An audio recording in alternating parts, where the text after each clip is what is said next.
Welcome back, Jets Post-Game Live. Brian Custer alongside Joe Klecko, Ray Lucas, Mike Westhoff with us. Jets lose 38-13. Tennessee Titans, Geno Smith, 4 turnovers, resulted in 28 points for the Titans. Every turnover they basically turned into a touchdown. We're taking a little bit of a break with it, but they're back. The report cards. Let's start with the offense, guys.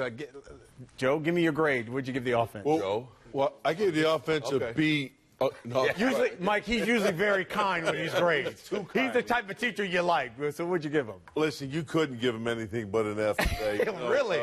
All the turnovers and the first 3 turnovers turning into touchdowns.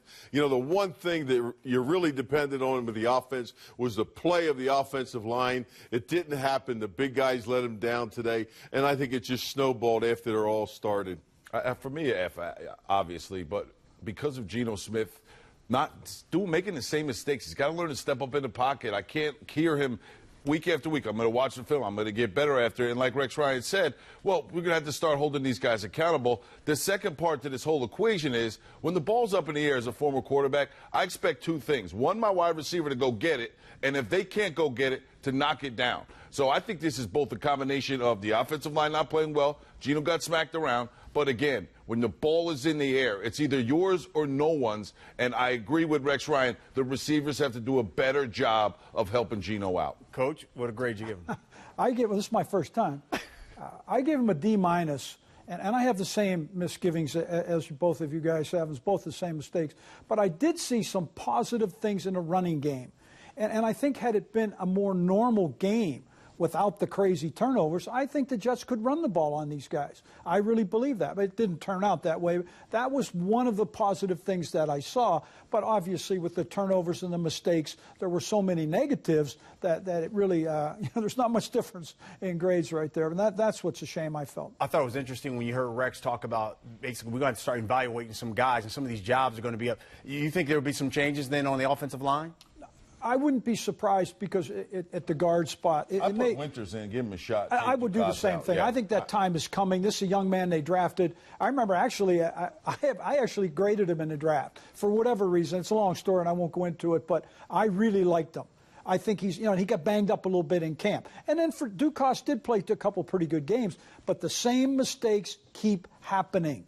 The Jets have a positive play, penalty, offside, the legal procedure, those type things. So I wouldn't be surprised to see a change there. And they got to find some, the receiving core is all banged up, and that's what Rex was really upset about, competing for the ball downfield. But the question is, with who? Who do you put in there? I don't have that answer. Okay, so then let's go to the defense. And you said, hey, look, they were pretty good. I mean, they got put in a very bad position with all the turnovers. What kind of grade you give the defense? Well, I think the defensive grade also has a lot to do with what Tennessee had in store for them a little bit. I gave them a B, but the reason I gave them a B was because, hey, listen, if they didn't throw the ball within them first 3 seconds most of the time, they would have, Locker would have been on his back. And I think the defensive line really held up their end all through the game. They did give up a few touchdowns, though. And Locker looked like he was Joe Montana in the first half. For the backfield. But listen, as far as a bright spot. I'm sorry, Joseph. Go ahead, buddy. No, as far as killing me. That's all. Can I tell you something seriously? Really, the defensive team is where it's all at. It's not offense. Oh, I'm with you 100% on that. I'm definitely with you 100%. But 38 points, regardless of how the offense got the football. I mean, I gave him a C. I'm not too off from you, Joe. But at the same token, 38 points, and they stopped the run because it would have been a D. They completely shut down Tennessee's running game on the front, and I think that was something that they could build on. But again, 38 points, regardless of how many times Geno turned it over. If you look at the last 3 games, every time Geno turned it over, the defense stopped them, or they only gave up 3 points. Today was a little bit different, but I still saw some bright things with them stopping the run. So I give him a C. Going into this game, Bilal Powell and Chris Johnson, 1 and 2 in the AFC. Yes, sir, running the football. I mean, Chris Johnson just had 21 yards. He had 15 carries, so they really put the clamp on him. What did you give the defense? In a normal game, what should have been a normal game, I was hoping Chris Johnson, I think, would have been a non-factor today trying to run the ball against the Jets. I gave them a C. I saw some of the good things that they did, but also I expected being number 1 in the NFL in the red zone. I was hoping that early they would have kept some of those touchdowns to field goals. It didn't happen.